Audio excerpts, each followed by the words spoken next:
Good morning student. चलिए अपनी शैक्षणिक यात्रा को जारी रखते हुए आज हम लोग जो रिमेनिंग पार्ट्स जनरल एंट्री का था उस पर हम लोग आज चर्चा करेंगे। General entries in special cases, कुछ विशेष सिचुएशन रहेगा उसमें हम लोग एंट्री कैसे पास आउट करेंगे उसके बारे में हम लोग चर्चा करेंगे। उसके लिए हम लोग आज किस किस टॉपिक पर हम लोग आज डिबेट करेंगे, किस पर चर्चा होना चाहिए हम लोग का होगा आज, उसको देखिए। बेड डेब्ट्स है, sale tax, VAT, credit card payments या इसको प्लास्टिक कार्ड पेमेंट्स भी कहते हैं, फिर ओपनिंग एंट्री। आज हम लोग इस सारे सब टॉपिक्स को हम लोग इसमें कवर करेंगे। आइए एक एक कर हम लोग चर्चा करते हैं।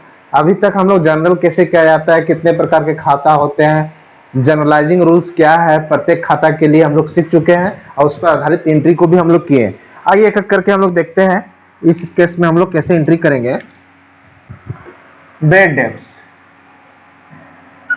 पहले हम लोग ये जाने कि बेड डेब्ट्स है क्या। व्यवसाय में नगद बिक्री भी होती है और उधार बिक्री भी होती है। जब व्यवसाय उधार बिक्री करे तो उसमें क्या है, कुछ दिन के बाद वो जो क्रेता है पैसा को वापस करेगा। कभी कभी क्योंकि व्यवसाय लंबे समय तक चलती है तो कभी कभी कुछ जो क्रेता है जिन्हें उधार बेचा गया है माल का पैसा नहीं दे पाता है। दो कारण से वो पैसा रिटर्न नहीं करेगा। एक, क्यों रिटर्न नहीं करेगा? एक उसका इंटेंशन रहेगा कि पैसा को हम लोग रख लेते हैं, इंटेंशनली नहीं करेगा, इंटेंशनली। और दूसरा, उस स्थिति खराब है, इंसॉल्वेंट है। इंसॉल्वेंट करने का आशय, इंसॉल्वेंट करने का आशय कि उसकी स्थिति खराब है। इंटेंशनली मतलब वो पैसा लौटाना नहीं चाहता है, उसकी नियत में बदनियती हो गई, मतलब उसका नियत खराब हो गया कि चलो हम उधार कर लिए, अब पैसा नहीं देंगे, जो होगा देखा जाएगा। मतलब वो जानबूझकर नहीं देना चाहता है, जानबूझकर अगर पैसा ना देना चाहे, जानबूझकर नहीं लौटाना चाह रहा है, और ये उसका क्या होता है, दिवालिया हो गया, दिवालिया का स्थिति आ गई उसकी, मतलब उसके पास पैसा ही नहीं है। दोनों सिचुएशन हो सकता है, या तो इंटेंशनली वो पैसा ना लौटावे या उसके पास पैसा लौटाने का उसका वर्थ कम हो गया, हैसियत कम हो गई, पैसा है ही नहीं, वो दिवालिया हो चुका है, उस स्थिति में आ गया। तो दोनों के जो भी हो, इंटेंशनली ना लौटा या इंसॉल्वेंट हो जाए, एंट्री में उसका कोई फर्क नहीं पड़ेगा। मगर हम लोग चर्चा किए पैसा क्यों नहीं लौटाती है। तो बेड डेब्ट्स क्या है? उधार बिक्री पर जब उधार बिक्री का रकम को वसूल ना किया जा सके क्रेता के दिवालिया होने के कारण या उसकी बदनीयती के कारण, तो उस तरह के सिचुएशन का जो मेरा उधार बिक्री का पैसा जो फंस जाएगा, उससे जो नुकसान होगा उसको हम लोग क्या कहते हैं, बेड डेब्ट्स कहते हैं। That is called bed debts. तो हम लोग बेड डेब्ट समझ गए। अब इसका क्या है, व्यवसाय के लिए एक तरह से लॉस हो गया, लॉस हो गया क्योंकि अब पैसा उससे मिलेगा नहीं। मान लीजिए राम को हम माल बेचे, अब राम पैसा नहीं देगा तो राम तो खत्म हो गया मेरे लिए। अब बेड डेब्ट्स नाम का हमको लॉस क्रिएट हो गया। तो नॉमिनल अकाउंट है जो लॉस या खर्चा का बोध करावे, आय या इनकम का बोध करावे, उसका नेचर होता है नॉमिनल अकाउंट का, जिसका हम लोग जानते हैं नॉमिनल अकाउंट के अंतर्गत आएगा, which comes under nominal account. क्यों? क्योंकि ये लॉस का बोध कराएगा। नॉमिनल अकाउंट, तीन तरह के खाता में एक खाता नॉमिनल अकाउंट है, उसके अंतर्गत बेड डेब्ट्स आएगा। लॉस हो गया। नॉमिनल अकाउंट क्या करता है, debit all expenses and losses, credit all gains and incomes. यहाँ पर बेड डेब्ट्स क्या मेरे लिए इनकम या लॉस है? लॉस है, तो इसको डेबिट करेंगे, और जो पैसा नहीं देगा उसको क्रेडिट कर लेंगे। फर्दर वो पैसा नहीं देगा मेरे लिए, वो भी लॉस हो गया। अब उसको उससे पैसा नहीं पाएंगे, एक तरह से उसको क्रेडिट करके हटा लेंगे उसके नाम को। आइए इस पर आधारित पहले एक सम्स देखते हैं बेड डेब्ट्स पर, फिर हम आगे का टॉपिक को कवर करेंगे। तो बेड डेब्ट्स क्या था ये हम लोग समझे, बेड डेब्ट्स किस प्रकार का अकाउंट है इसको समझे। इससे बेस्ड हम लोग एक एंट्री लेते हैं और उसको हम लोग एंट्री करेंगे, उसके बाद आगे का हम लोग चर्चा करेंगे। क्वेश्चन को हम एब्रिविएट रूप में लिख लेते हैं ताकि आप लोग भी समझ पाए क्या कहा गया था और उसका एंट्री कैसे हो रहा है। क्वेश्चन का एब्रिविएशन फॉर्म लिख लेते हैं हम लोग। बोला है sold goods to Shyam. Shyam को माल बेचा गया है जिसका इनवॉइस है, इनवॉइस आपका है, इनवॉइस प्राइस आपका है ₹20,000 और इस पर ट्रेड डिस्काउंट दिया गया है आपका। ट्रेड डिस्काउंट से संबंधित हम लोग नेक्स्ट टॉपिक में चर्चा कर चुके हैं उसके एंट्री के बारे में। ट्रेड डिस्काउंट आपका 10% है। ये मान लीजिए सीरियल 1 हो गया, सीरियल 2 इसी में संबंधित है, डेट ना देके सीरियल नंबर से हम लोग एंट्री कर रहे हैं। सपोज सीरियल 2 बोलता है चेक या कैश, जो लिखिए कैश रिसीव्ड फ्रॉम श्याम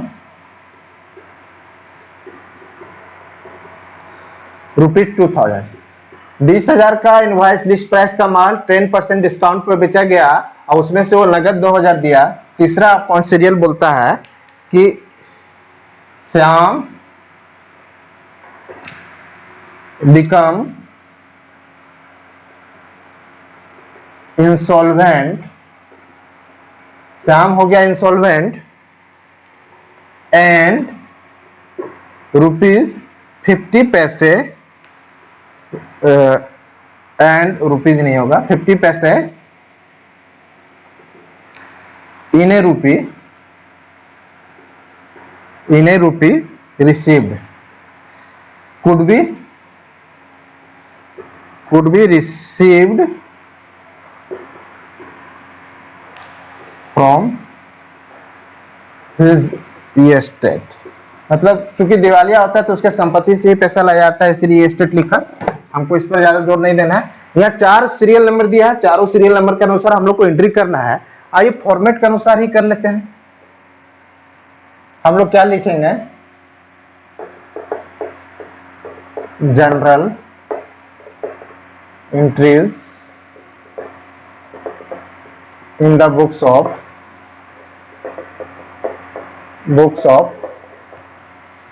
मान लीजिए प्रोप्राइटर बिजनेसमैन का नाम था एक्स लिमिटेड, तो एक्स लिमिटेड है।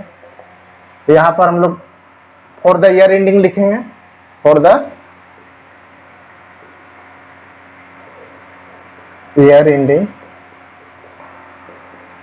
जो भी रहे। इसमें आपका 5 कॉलम होगा, हम लोग चर्चा भी किए थे फॉर्मेट पर। पहला डेट या सीरियल नंबर का होता है, डेट या सीरियल नंबर का। इस क्वेश्चन में खाली हम लोग सीरियल नंबर लिखेंगे, हम समझाने के लिए लिख दिए। पहला कॉलम में डेट या सीरियल नंबर लिखते हैं। यहाँ पर डेट रहता है तो डेट को फॉलो करते हैं, क्योंकि सीरियल नंबर है तो सीरियल नंबर को फॉलो कर रहे हैं। दूसरा हेडिंग जो होता है पार्टिकुलर्स की होती है, पार्टिकुलर्स की।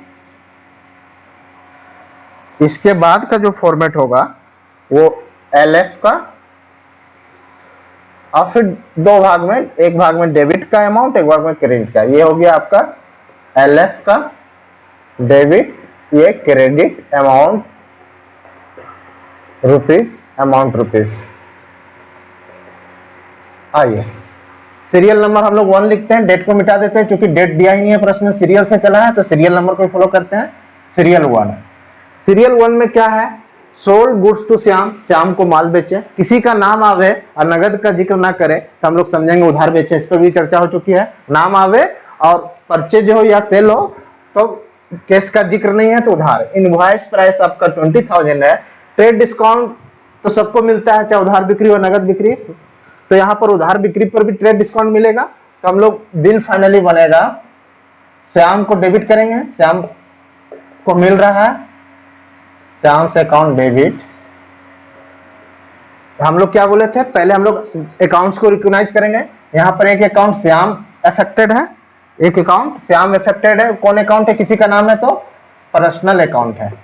Shyam is the personal account, इसके लिए P लिख दिए। श्याम आपका पर्सनल अकाउंट है, इसके लिए P लिखे।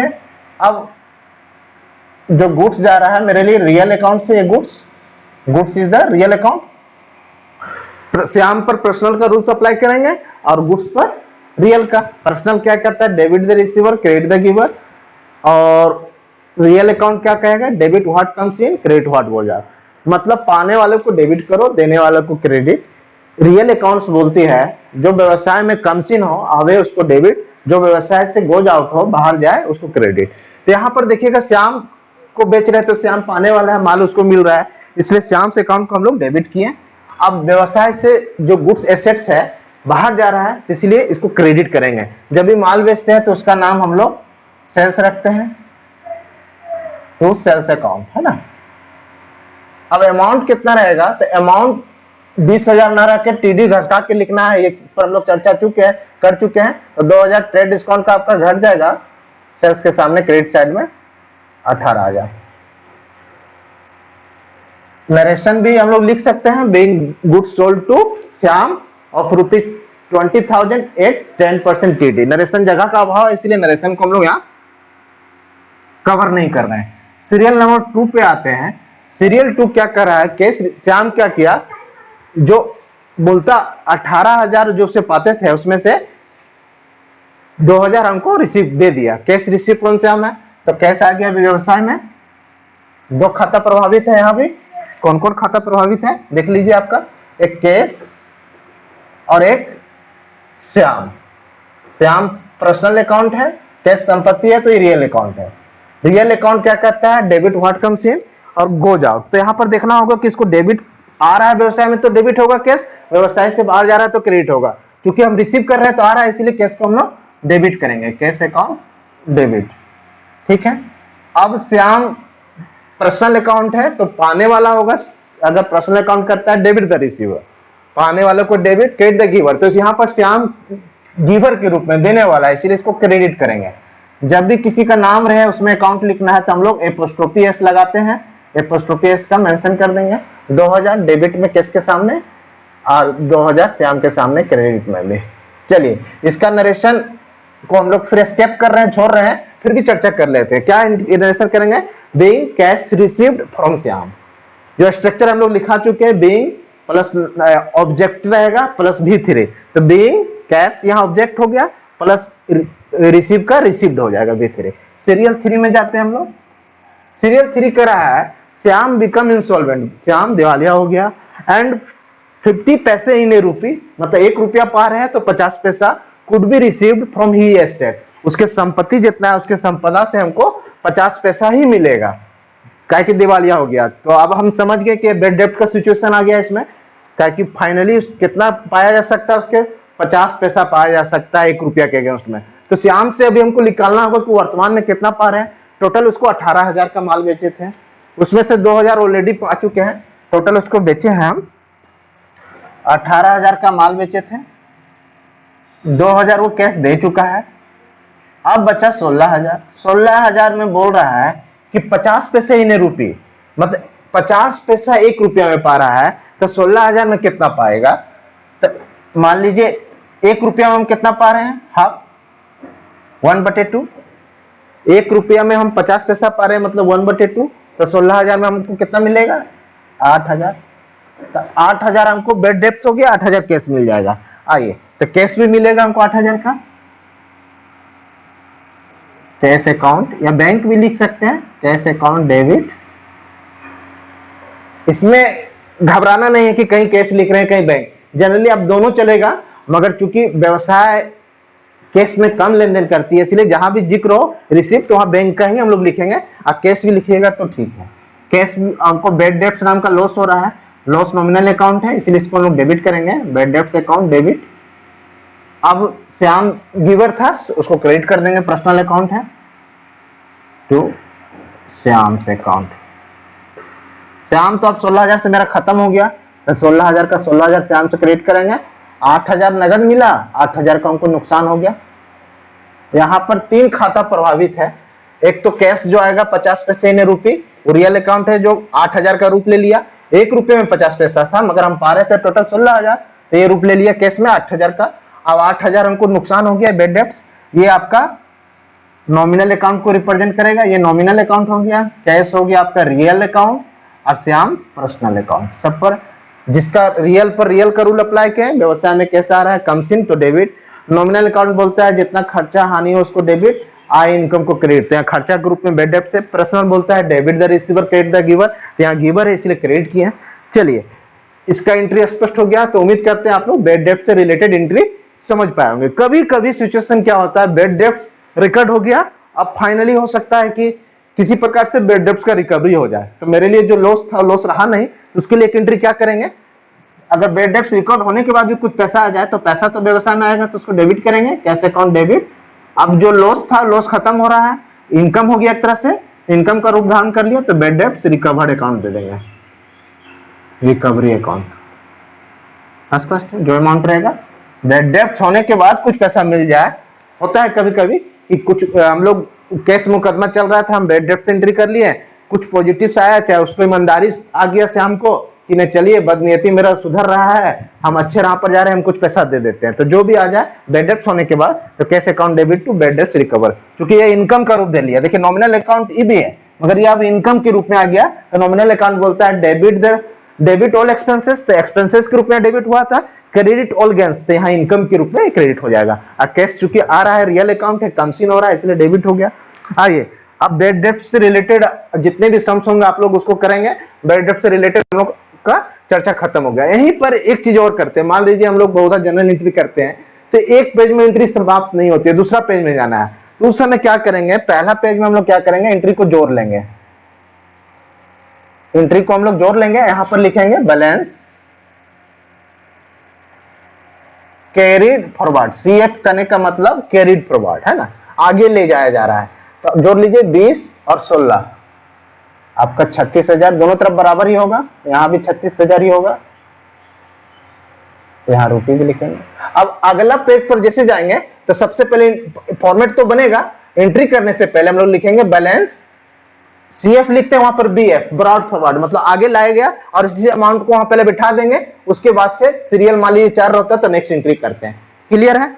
ये बस क्या है, टोटल्स को हम लोग आगे ले जा रहे हैं और आगे उसी को कंटिन्यू करेंगे। अगर जनरल एक पेज में ना आवे जनरल एंट्री तो इसी तरह उसको आगे ले जाते हैं। चलिए अब हम लोग इस पर नेक्स्ट चर्चा करेंगे, सेल्स टैक्स या वैट से रिलेटेड। फॉर्मेट को अच्छा फिर से फॉर्मेट बना लिया जाएगा, पहले हम लोग चर्चा कर लेते हैं।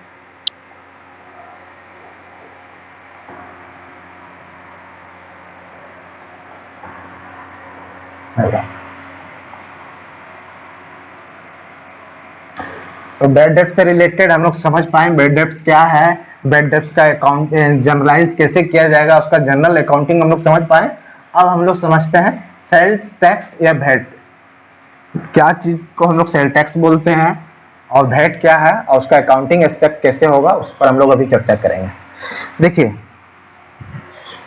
सेल टैक्स क्या है बताते हैं, जब विक्रेता जो माल को बेचता है, जब माल को बेचे तो क्रेता से क्या करता है, टैक्स को विक्रय मूल्य में टैक्स को भी ले आएगा, सेल तो करेगा, उसके साथ टैक्स का जो उस पर जितना का माल बेचा उस पर जो भी टैक्स आएगा, टैक्स का एक निर्धारित दर होता है 5% 10% जो भी हो, तो उससे टैक्स भी कलेक्ट कर लेगा और वो क्या करेगा, विक्रेता का दायित्व है कि वो गवर्नमेंट के खाता में जमा कर दे। क्योंकि सेल टैक्स या वैट लेगा गवर्नमेंट, फाइनली किसी भी गुड्स पर सेल टैक्स या वैट लागू होता है तो फाइनली गवर्नमेंट को जाना है। होता क्या है कि अगर बिक्री करते समय जनरली देना है क्रेता को, मगर उसके बिहाफ विक्रेता है उसे कलेक्ट करके दे देता है गवर्नमेंट को। होता है विक्रेता खरीद तो लेती है माल, अगर खरीदते वक्त उससे टैक्स ना लिया जाए तो विक्रेता कहाँ का था, कौन था, उसको पहचानना मुश्किल हो जाएगा।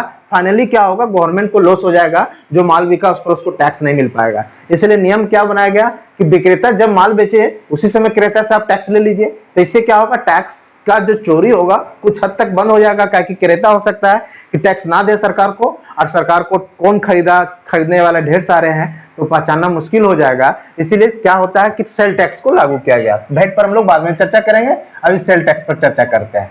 तो सेल टैक्स क्या है, विक्रेता on the time of selling goods charged on selling price and collected from purchaser and finally its obligation to deposit sale tax amount in government account। मतलब विक्रेता जब माल को बेचेगा उसी समय सेल टैक्स कलेक्ट कर लेगा क्रेता से, माल का रकम लेगा, उसके साथ टैक्स जो बनेगा उसका भी रकम लेगा। देखिएगा हम लोग कोई बिल लेते हैं, कोई चीज खरीदते हैं तो गुड्स प्राइस लिखता है, मान लीजिए 4000, उस पर सेल टैक्स, अभी तो भेट आ गया, मान लीजिए 400 रुपया 10%, टोटल हमसे ले लिया 44 रुपया, 400 रुपया टैक्स का भी लिया और गुड्स का 4000। इस तरह बिल में हमको बहुधा मिलता है। तो क्या करता है विक्रेता, इससे ले लिया, दे रहा है क्रेता ही, मगर क्रेता दे रहा है मगर इससे कौन ले लिया, विक्रेता, और इसको फाइनली कहां जमा कर देगा, वो कहां जमा कर देगा, गवर्नमेंट के अकाउंट में। इससे क्या होगा कि एक स्थान क्रेता की संख्या अधिक है, टैक्स हो सकता है ना दे अगर उसके भरोसे छोड़ दिया जाए, इसीलिए विक्रेता का ही दायित्व बना दिया गया कि आप बेचते वक्त उससे टैक्स कलेक्ट करे और मेरे खाता में उसको डाल दे। चलिए, तो सेल टैक्स का क्या एंट्री होगा? मान लीजिए माल बेचेगा, किसी को माल बेचता है, मान लीजिए एक बुक आपके टेक्स्ट बुक से ही लेते हैं तो ज्यादा बेहतर होगा, ताकि आप उसको देख भी पाए। आइए,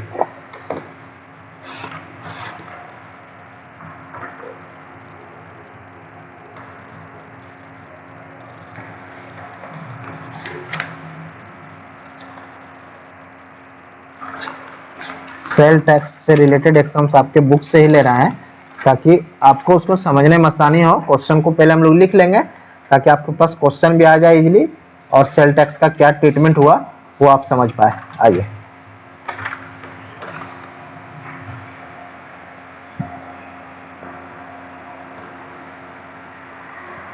चलिए सम्स नहीं मिल रहा है तो खुद से एक सम्स लेते हैं। मान लीजिए sold goods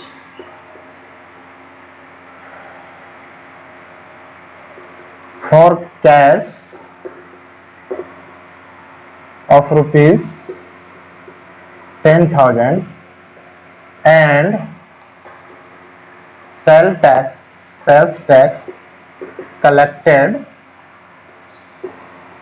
thereon at the rate of 4%, है ना।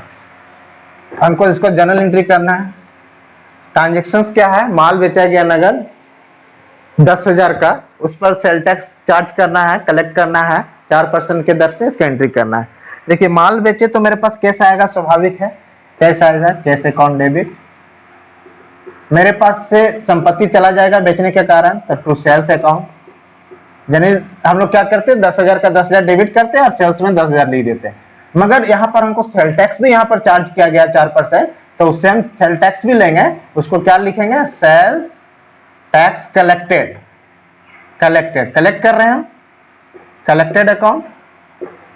4% 10,000 का हो जाएगा 400, तो फाइनली हमको पैसा मिलेगा 10,400। आप लोग स्पष्ट रूप से समझ पा रहे होंगे। सेल टैक्स अभी हम लोग कलेक्ट किए हैं। ये कौन कलेक्ट कर रहा है? विक्रेता घर में एंट्री हो रहा है, कैसा आया, सेल्स के रकम में इसमें दो रकम जुटा हुआ है, सेल टैक्स का और गुड्स का। 10,000 गुड्स के सेल्स करने के कारण 400 रुपया आपका सेल टैक्स के कारण। अब ये जो कलेक्ट किए हैं इसका नेक्स्ट एंट्री क्या करेंगे हम लोग, जो कलेक्शन अमाउंट है सेल टैक्स का, इसको हम लोग गवर्नमेंट को दे देंगे। एंट्री होगा सेल टैक्स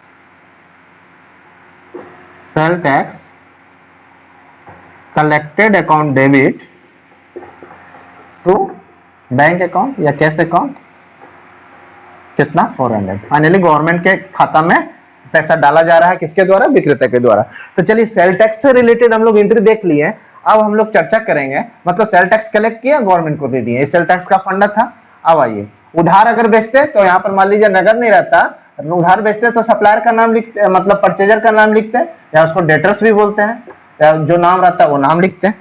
उधार या नगद सेल टैक्स कलेक्ट होगा, या ना। आइए अब हम लोग एक भेंट का चर्चा करते हैं। भेंट क्या है? सेल टैक्स को रिप्लेस किया गया है भेंट के द्वारा, मतलब सेल टैक्स में कुछ कमियां थी, उसको दूर किया गया भेंट के द्वारा। भेंट को हम लोग फुल फॉर्म में क्या बोलते हैं? भेंट को, भेंट आपका कहलाएगा वैल्यू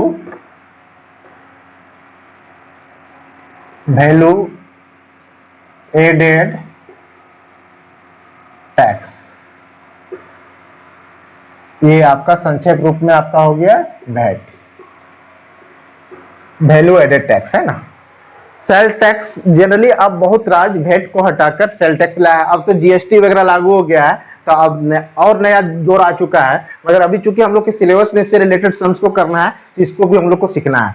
तो वैट, वैल्यू एडेड टैक्स इसको बोला जाता है। इस सेल टैक्स को रिप्लेस किया, मतलब इसके स्थान पर भी इसको यूज करने लगा। ज्यादा बेहतर, उससे कारगर यंत्र था टैक्स कलेक्शन का। ये भी सेल टैक्स, वैट सब टैक्स कलेक्शन का जरिया है, नाम रखा गया है, जो फाइनली गवर्नमेंट को जाएगा।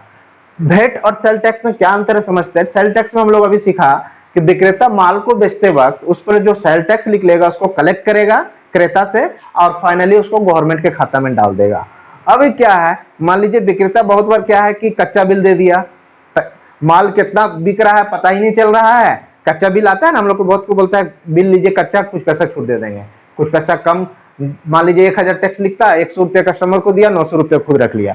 तो उससे बचने के लिए गवर्नमेंट क्या की, नहीं, विक्रेता को ही बात कर दिया कि आप भी तो कहीं से माल खरीदेंगे थोक में और तब ना बेचेंगे। आप जब होलसेल में खरीदेंगे, थोक में खरीदेंगे और रिटेल में बेचेंगे, सप्लायर्स को, कस्टमर्स को, जिसको भी बेचेंगे, तो आप जब खरीदेंगे उसी समय आपसे हम टैक्स देंगे, टैक्स दीजिए आप तब खरीदिए। मतलब वैल्यू एडेड कर दिया कि शुरू में आप टैक्स दे दीजिए, आप धीरे धीरे ऐड कीजिए। ऐड मतलब करने का मतलब जब जब आप कस्टमर को बेचेंगे तो उससे ऐड करके, उससे कलेक्ट करते लाते लाइए, वैल्यू ऐड करते रहिए और फाइनली गवर्नमेंट को जमा कर दीजिए। मतलब एट द टाइम ऑफ जब होलसेलर खरीदेगा, मतलब परचेजर खरीदेगा माल,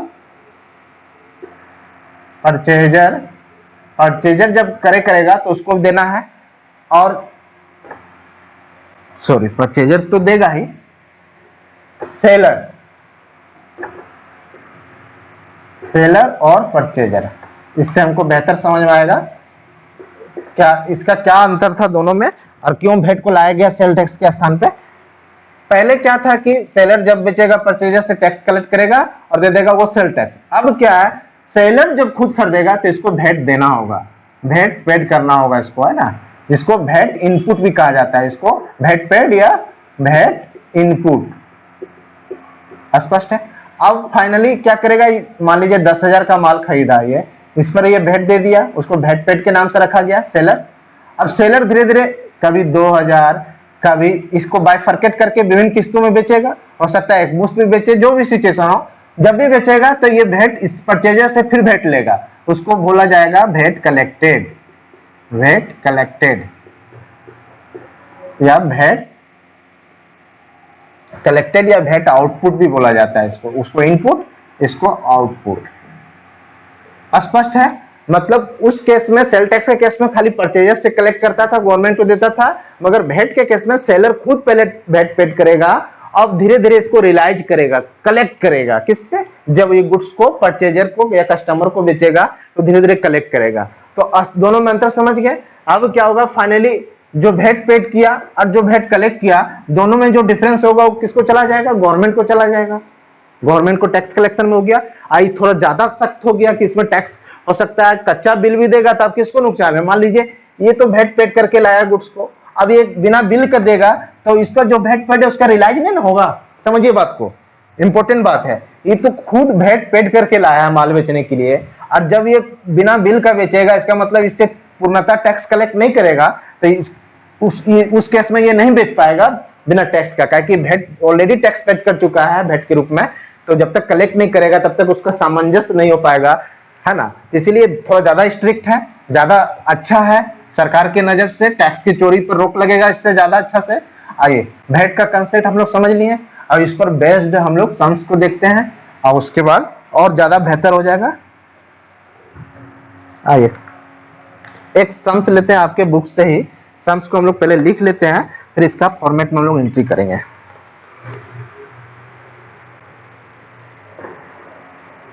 सीरियल वाइज ही लेते हैं।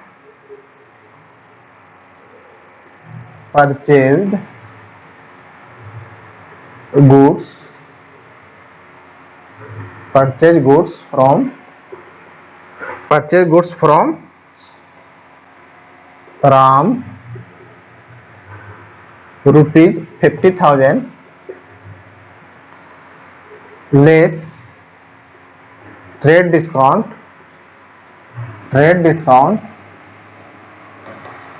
20% प्लस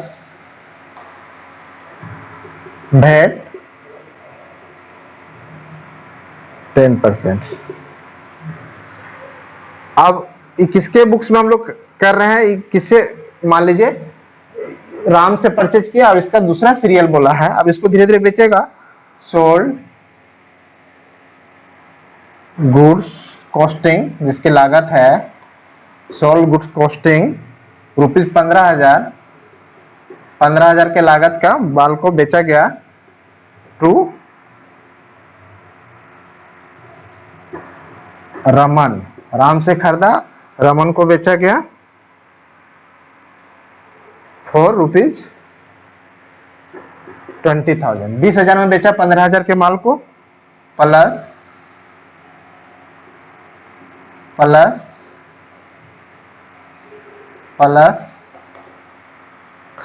भेट 10%। तुरंत अभी स्पष्ट हो जाएगा। बस क्वेश्चन हम लोग आपके सामने लिख लेते हैं ताकि आप भी क्वेश्चन को समझ पाए। Sold the balance goods for ₹40,000। जो भी गुड्स बचा उसको 40,000 में बेचा गया। चार्ज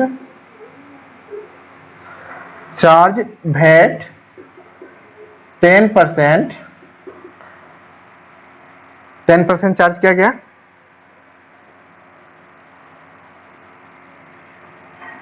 फोर्थ नंबर, भेट was deposited into government account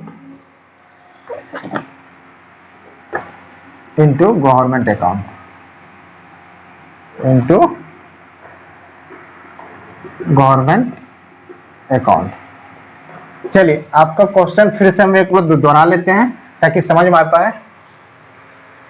purchase goods from Ram से माल खरीदा गया 50,000 का, लेस टीडी 10% डिस्काउंट पर था 20% का, और उस पर 10% भेट चार्ज हुआ। चलिए अब फाइनली क्या बोलता है, सोल्ड गुड्स कॉस्टिंग 15,000 का माल को बेचा गया रमन को फॉर ₹20,000। मतलब 15,000 लागत का जो माल था 20,000 में बेचे और उस पर 10% भेट हुआ। फिर सोल्ड द बैलेंस गुड्स, जो भी माल बचा उसको 40,000 में बेचा गया, उस पर 10% भेट चार्ज किया गया।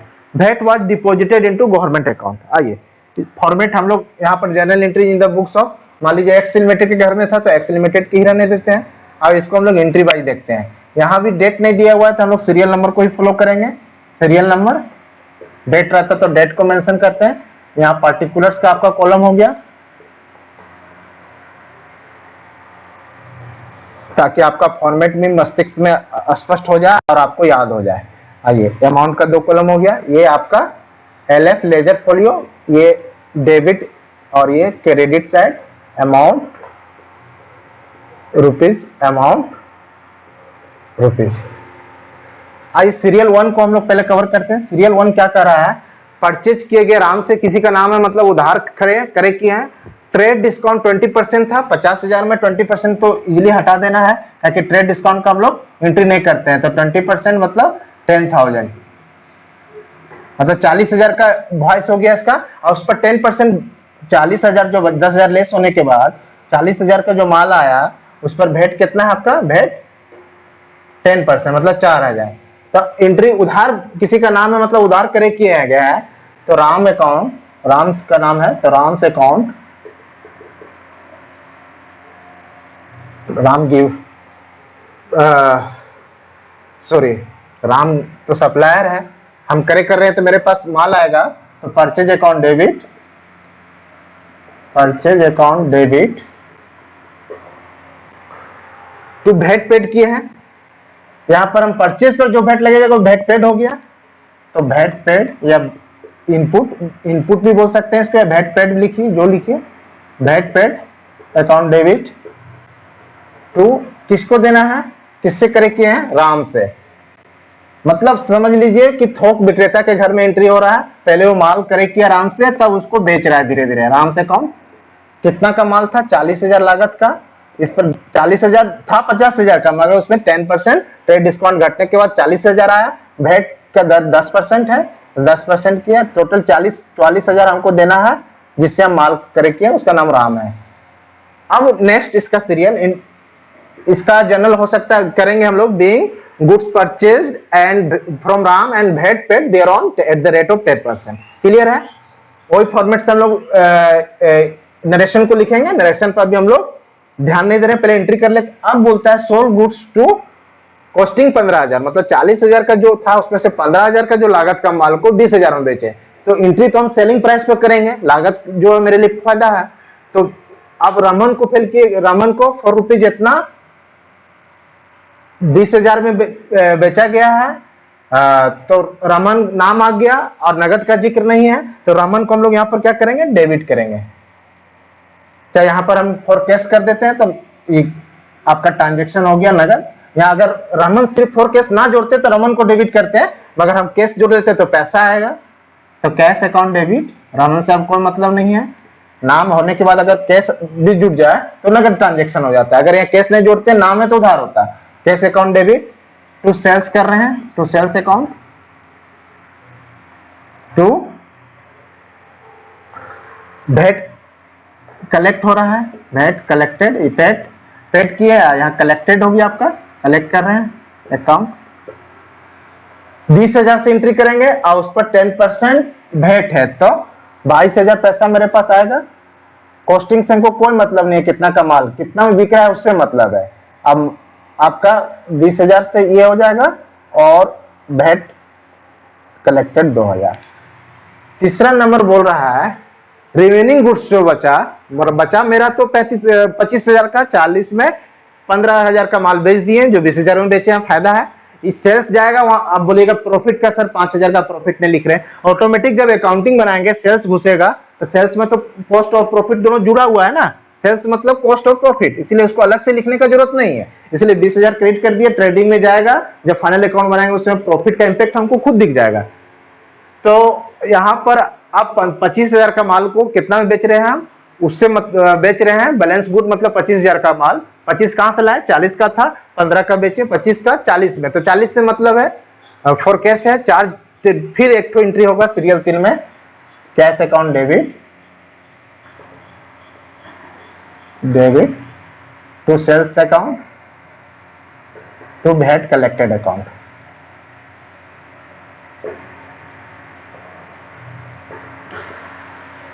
$40,000 में बेचा गया है, 10% भेट है तो 4,000 हो गया, टोटल 44,000 डेबिट में कैश आया।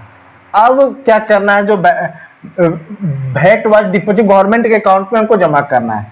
तो गवर्नमेंट के अकाउंट में कितना जमा करेंगे उस पर देख लीजिए। पहले जितना हम भेट पेड किए थे माल करेक्ट करते समय, ये हम इनपुट है, इसको ध्यान देना है, ये आपका इनपुट को रिप्रेजेंट कर रहा है, दैट इज इनपुट। ये इनपुट है, मतलब खुद विक्रेता इसको देख के माल खरीद किया। ये आउटपुट है क्रेता से, ये आउटपुट है, आउटपुट है। ये भी आपका भेट जो है आउटपुट है। अब चूंकि हम जो भेट अपने लिए यूज के लिए तो नहीं करेक्ट किए थे, हम तो व्यापार करने के लिए, तो जो हम भेट पेड किए थे भेट कलेक्टेड से एडजस्ट कर ले रहे हैं। मेरा जो 4,000 लगा था वो पहले में एडजस्ट कर ले रहे हैं। तो पहले भेट कलेक्टेड को एंट्री को डेबिट कर लेते हैं, VAT collected account debit. Total भेट कलेक्टेड है 4 और 2 6, टोटल माल बिक गया है इसलिए 6 से इसको डेबिट किए। अब भेट पेड टू से एडजस्ट कर लिया, मतलब एंट्री को रिवर्स कर दे रहे हैं, भेट पेड या भेट इनपुट भी बोलिए, 4,000। अब जो रिमेनिंग बचा वो गवर्नमेंट को चला जाएगा टू कैश अकाउंट। ये हम 2 एंट्री को एक एंट्री कर दिए। आप ऐसे भी कर सकते थे, भेट कलेक्टेड टू भेट पेड 4,000 से अलग, फिर भेट कलेक्टेड में जो पैसा बचा टू कैश कर सकते थे। इसके जगह 2 एंट्री भी कर सकते थे, हम कंपाउंड एंट्री कर लिए। 2 एंट्री क्या होता, पहले भेट कलेक्टेड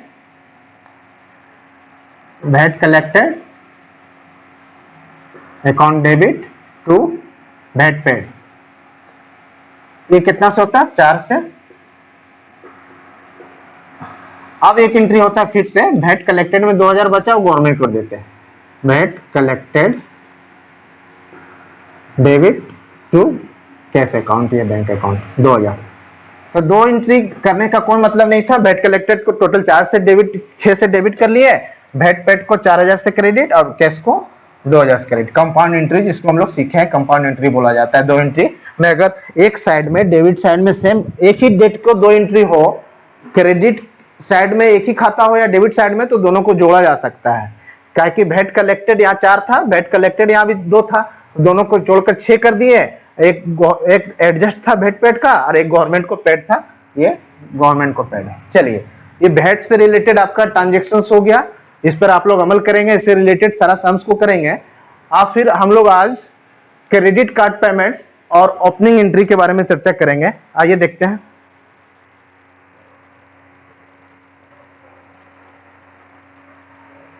क्रेडिट कार्ड पेमेंट को प्लास्टिक कार्ड भी पेमेंट बोला जाता है। अब क्या है उसके बारे में हम लोग समझते हैं, फिर उसका एंट्री कैसे होगा उसके बारे में हम लोग चर्चा करते हैं। फिर फाइनली हम लोग ओपनिंग एंट्री के बारे में चर्चा करेंगे।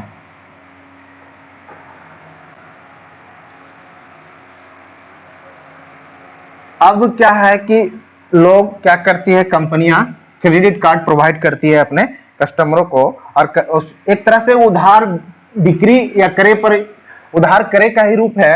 इसका जनरली 45 दिन का ड्यूरेशन रहता है पेमेंट का।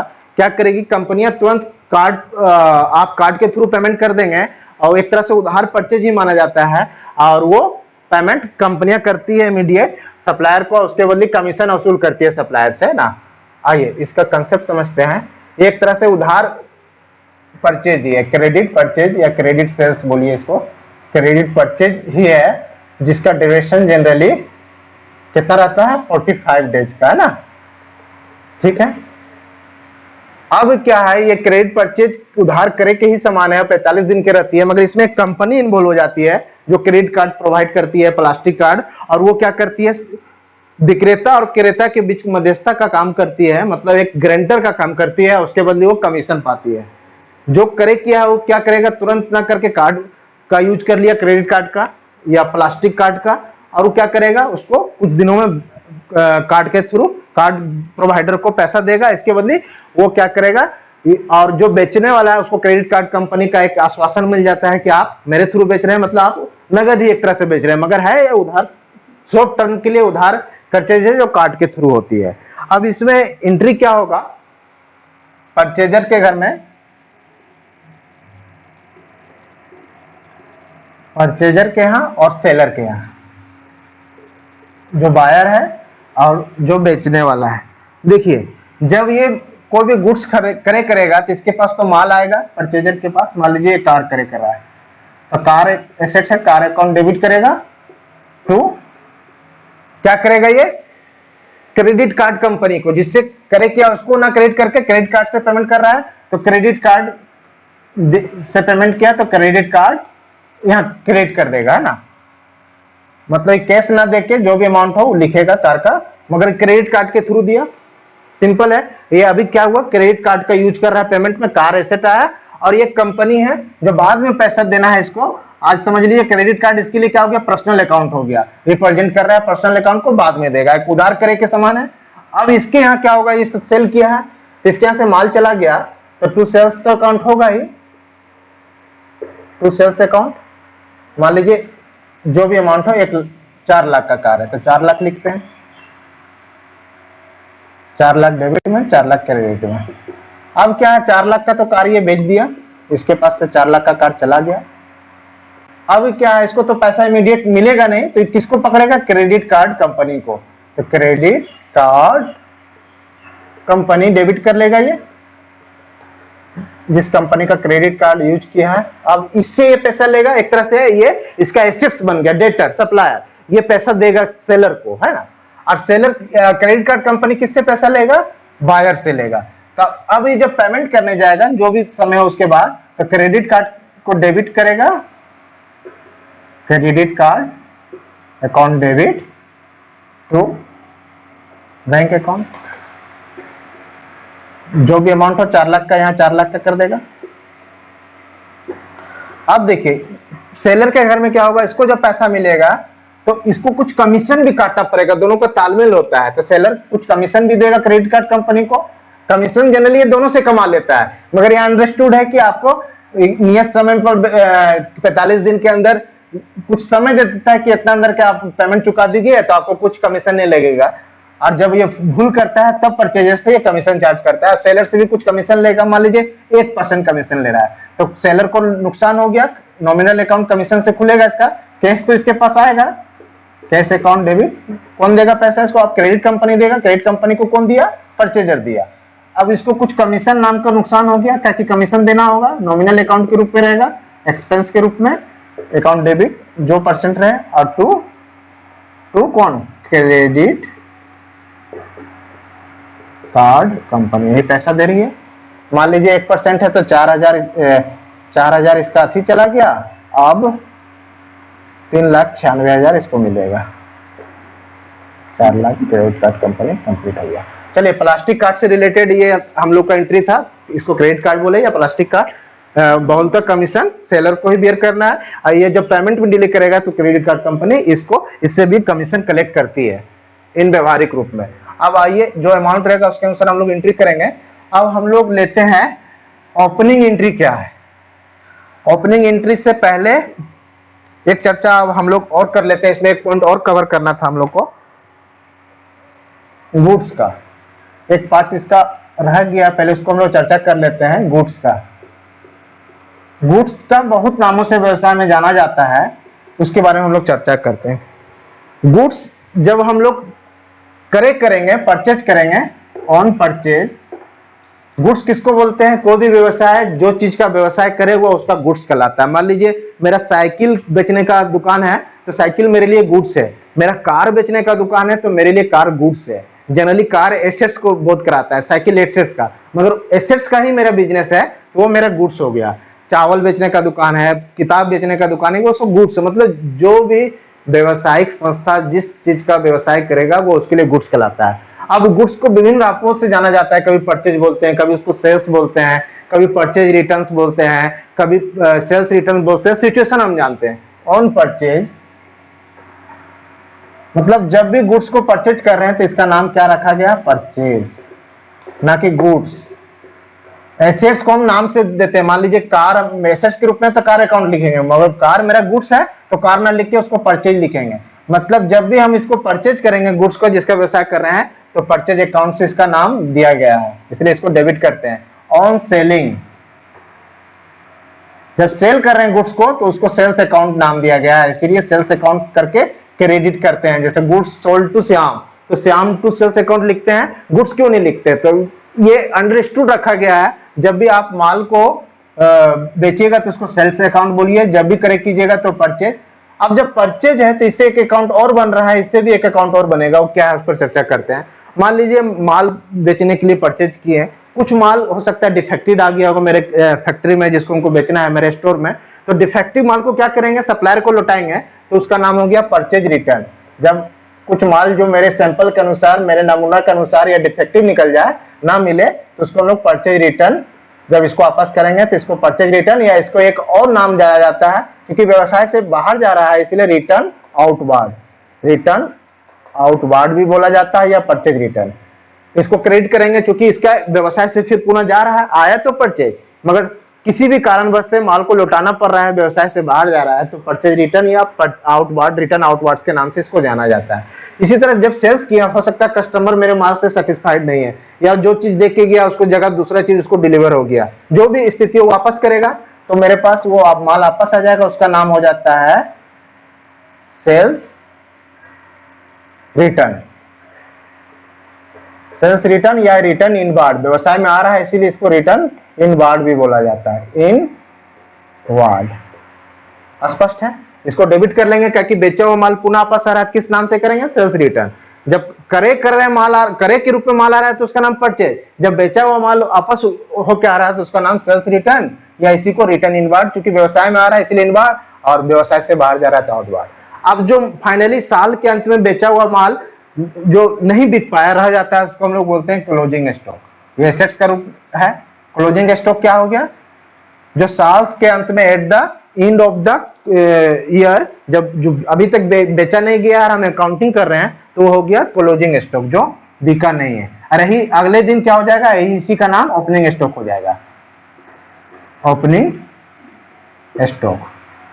कहने क्या से कि माल को कितने नामों से जाना गया, जब करेंगे तो उसको परचेज, जब परचेज माल को वापस कर रहे हैं तो परचेज रिटर्न या रिटर्न अवार्ड, जब सेलिंग के समय सेल्स कहा जाता है, मगर सेल्स के माल वापस आ जाए तो सेल्स रिटर्न या रिटर्न इनवार्ड। साल के अंत में जो बिका अनसोल्ड जो रह गया, अनसोल्ड गुड्स रह गया, अनसोल्ड गुड्स भी इसको बोलते हैं, तो उसको हम लोग क्लोजिंग स्टॉक बोलेंगे। और उसी का नेक्स्ट डे जब इसको हम बुक में एंट्री करेंगे तो उसका नाम ओपनिंग स्टॉक हो जाएगा। चलिए, तो गुड्स का जितने नाम था उसका गुड्स का हम लोग विभिन्न नामों से हम लोग दर्ज करते थे बुक्स में, सारा पहलू को हम लोग चर्चा किए। आइए फाइनली हम लोग ओपनिंग एंट्री पर चर्चा करते हैं। आज का लास्ट टॉपिक जो था हमारा ओपनिंग एंट्री।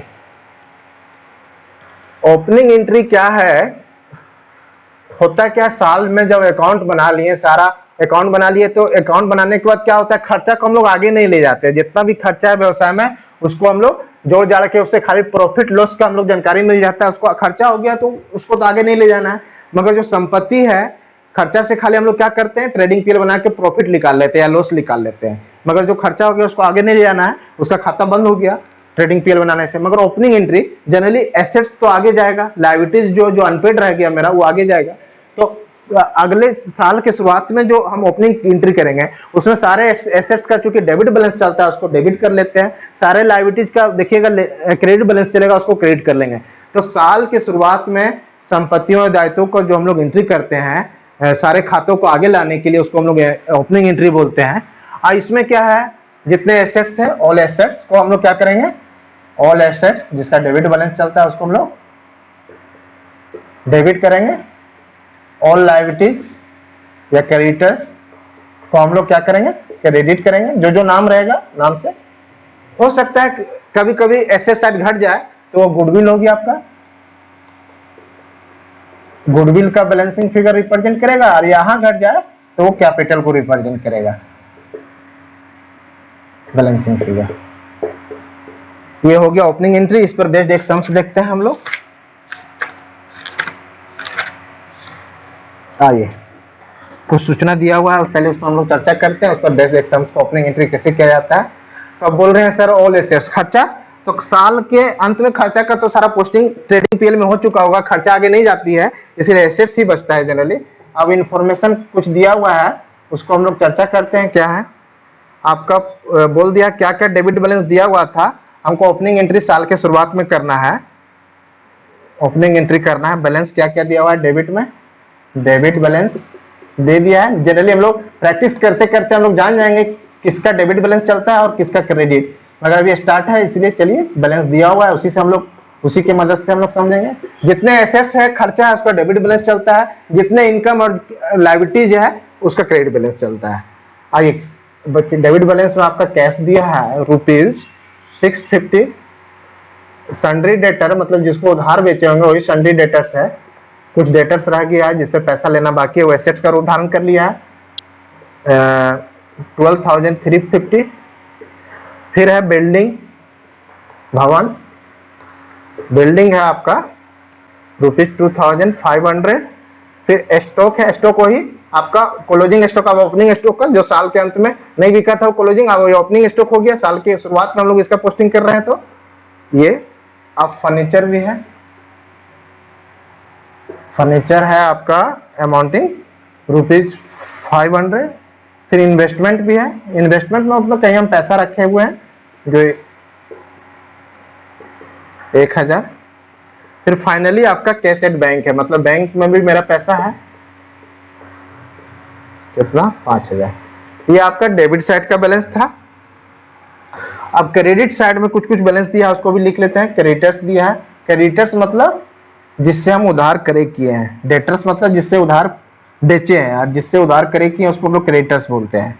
बिल्स पेबल भी वही हो गया, उधार जिसको करे किए हैं उसको कुछ नोट्स लिख के देते हैं, वो बिल्स पेबल का काम है, क्रेडिटर्स ही एक तरह से है ही। और कैपिटल दे दिया है। जनरली दोनों साइड डिफरेंस नहीं आता है, आप पोस्टिंग कीजिएगा तो, मगर आता है तो डेबिट साइड अगर घट रहा है तो उसको गुडविल बोलेंगे, क्रेडिट साइड उसको कैपिटल। अब सारा एसेट्स को डेबिट कीजिए आप, इसको क्रेडिट कीजिए, वही हो गया आपका ओपनिंग एंट्री। हमको क्या करना था, ओपनिंग एंट्री पास करना था। ओपनिंग एंट्री तो जितना एसेट्स है सबको हम डेबिट करेंगे, cash account debit, sundry debtor, sundry debtors account debit, building है building account debit, building account debit. फिर है स्टॉक, ये ओपनिंग स्टॉक को रिप्रेजेंट कर रहा है, साल के शुरुआत में है, स्टॉक अकाउंट डेबिट। फिर फर्नीचर है, अकाउंट डेबिट। फिर इन्वेस्टमेंट है, ये ओपनिंग एंट्री जिसको हम लोग बोल रहे हैं अभी कर रहे हैं इसको डेबिट। फिर है cash at bank, cash at bank इसको भी डेबिट। सारा का अमाउंट पोस्ट कर लेंगे, 650 का है, 12,350 का है, ये आपका 2,500 का है, फिर 5,750 का है, ये 500 का है, इन्वेस्टमेंट 1,000 का है, और कैश आपका बैंक में 5,000 है। अब क्रेडिट में 2 करके लिखेंगे, जगह कम है हमें ही लिखते हैं, मगर जगह कम है इसीलिए यहाँ वाला जो क्रेडिट का एंट्री है इसको यहाँ कर रहे हैं। डेबिट साइड का टोटल और क्रेडिट साइड का टोटल आपका जनरली समान आएगा, तो 2 क्रेडिटर्स। स्थान कम रहने के कारण यहाँ नहीं लिखे हम लोग, डेबिट का सारा अमाउंट लिख लिए, 2 करके 2 creditors to bills payable. BP को बिल्स पेबल बोलते हैं। आप लोग बीपी नहीं लिखिएगा, बिल्स पेबल ही लिखना है, फुल फॉर्म हमेशा लिखने का आदत डालना है। To capital. आप क्रेडिटर्स का अमाउंट पुट कर लीजिए 12,100, 1650, 14,000। अब दोनों साइड हम लोग देख लेंगे जोड़कर, अगर बराबर ठीक है, अगर ऐसे साइड घटेगा तो गुडविल और यहाँ कैपिटल, क्योंकि कैपिटल ऑलरेडी है तो इधर घटने का कम चांस है। ये आपका ओपनिंग एंट्री हो गया। चलिए सारे स्पेशल केसेस को हम लोग कवर किए। गुड्स भी एक नहीं था, उसको भी हम लोगों ने अभी देख लिया। गुड्स को विभिन्न नामों से जाना जाता है, उसका भी सारे नाम का पोस्टिंग को हम लोग देखें। चलिए इससे रिलेटेड सारे सम्स को आप लोग करेंगे। Thank you.